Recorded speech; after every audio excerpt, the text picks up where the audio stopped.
Alright, so now we are into episode 25, the second phase of the Iron Man 3 mid-level, Ready, Aim, and Fire. And this brings us to Rose Hill, Tennessee. I was sort of a fan of moving the Iron Man story into the South.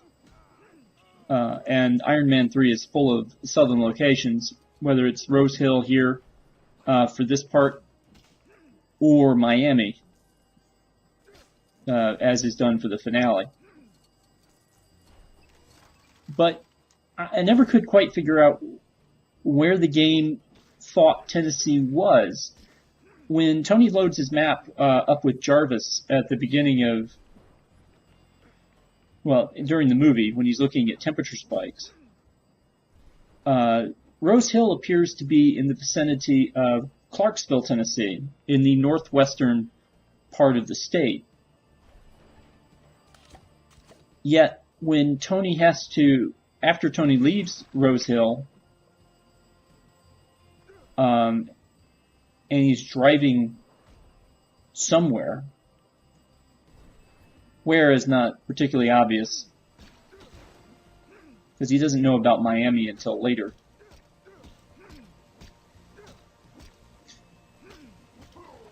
He ends up at Chattanooga, and he ends up at Chattanooga very quickly. And Chattanooga is on the dead opposite side of the state from where Clarksville, Tennessee would be. So, I mean, that's I don't know, maybe a 4 or 5 hour drive that he sort of pulls off quicker than that. But, other than that, most people probably wouldn't even have thought about that. And so we're probably just best not worrying about it because it doesn't ruin the movie. It just sort of plays hell with geography.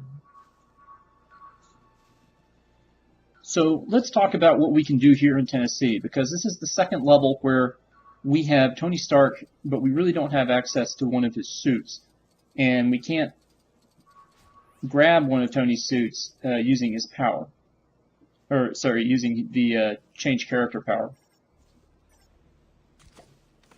So to make a level out of the little scene in Tennessee, what the game has done is it's first off given you access to Harley Keener, the kid who helps Tony out in this part of the movie.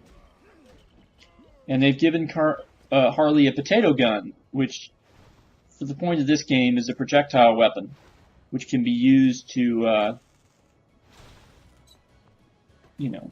attack targets at long distance. You saw one of those, just a second ago.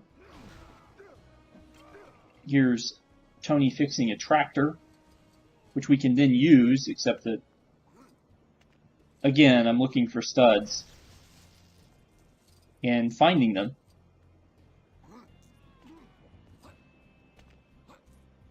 Now, you can go into this little part right here, and there's some stuff back here that's not terribly obvious. So don't forget about that when you come back into the level for free play. I'm going to beat up a snowman.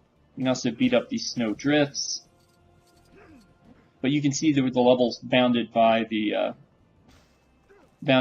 snow that's not Lego pieces.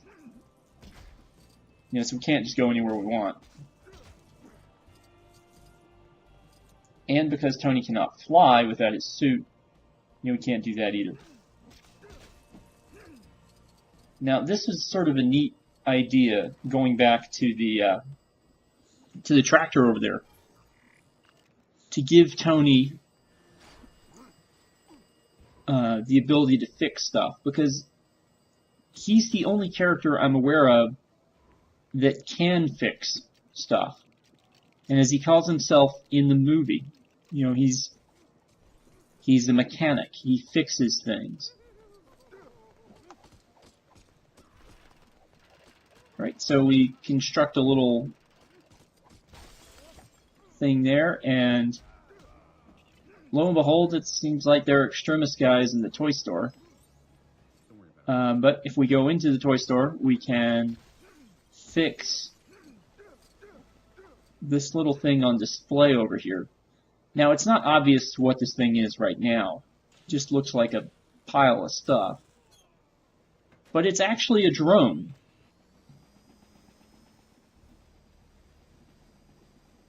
And this drone has an important purpose because, No offense, but I think you might be a little too... well, okay, it can't lift Tony Stark anywhere. But since we can't fly,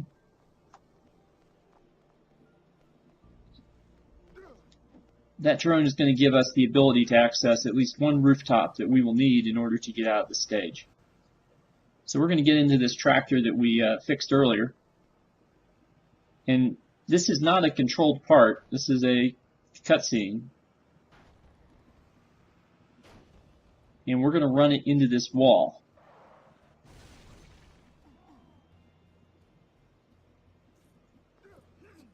And that's going to give us access to this generator, which is the first of the generators that we need to find to get out of this particular part of the level. Okay, go grab that blue stud real quick and do a little jumping.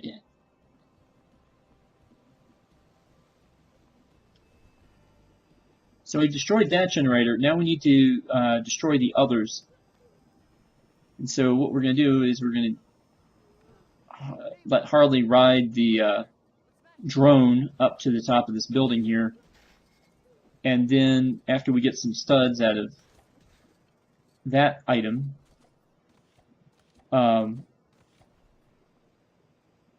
going to try to destroy the generator here.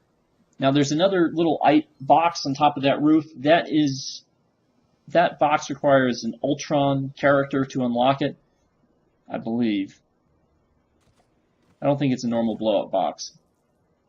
But either way, you're going to need to come back there and free play if you want to get the contents of that box. So now we have successfully opened up the path and we can walk down the street. And like every street in this LEGO Avengers world, it has lots of wrecked cars in the way.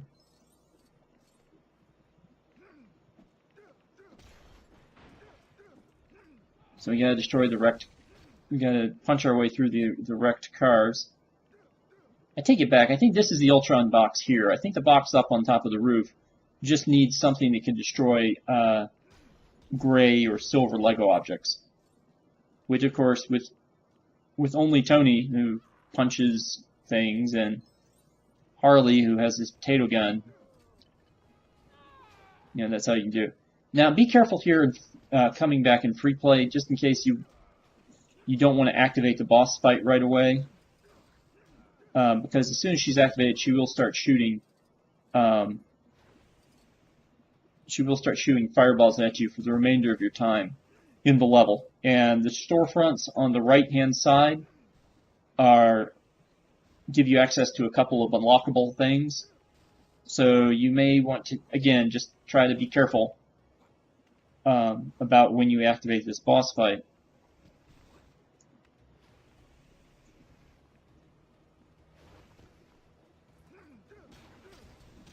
So we can knock out this fire hydrant here.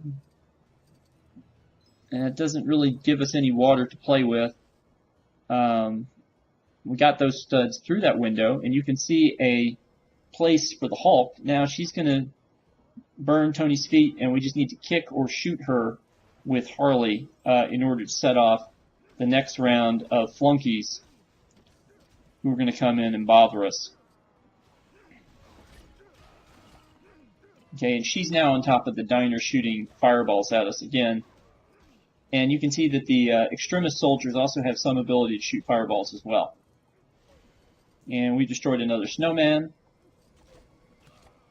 She's burning Tony's feet up there, so we can use Harley and his potato gun. Evidently, you can't shoot her, you have to kick her. Although you can shoot Extremis soldiers, just not Ellen Brandt, the boss lady in this section. Now, if you're familiar with the Iron Man 3 movie, you know exactly how this fight has to go. We have to run her into an exploding microwave. So once you hit her 3 times, she'll run into the diner, and this will set up the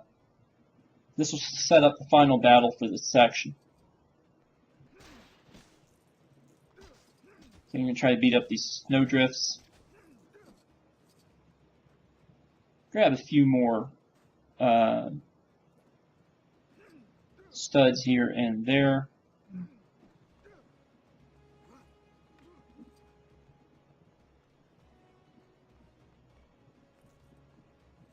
Fortunately, there's no way to get to the studs up on the diner thing. I almost wonder if you could send the drone up there, but I think it becomes unusable or destroyed after Harley's done with it. All right, so now we get a different take on the fight between Tony and Ellen Brandt in the diner kitchen. So she gave us some blocks to work with, and what we need to do is we need to successfully build something with these blocks, assuming we've destroyed everything so that we have blocks to work with. And it could be that you just have to wait for her to throw enough crap at you from the back to give you stuff to work with. But we broke that table there. I mean, up. Now she's going to throw. Okay. So yeah, she had to give us all the stuff that we needed to build. Okay, so now we're going to build the microwave.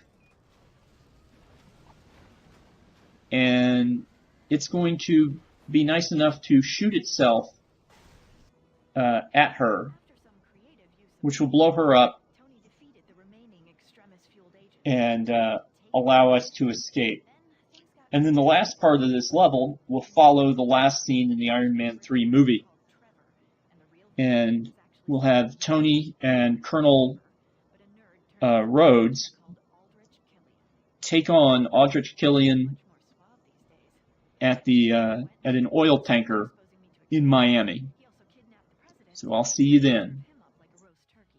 Tony turned up to save the day, this time with Iron Patriot by his side and his entire back catalog of Iron Man suits. The 10-year-old with the potato gun would have come too, but he had to tidy his room.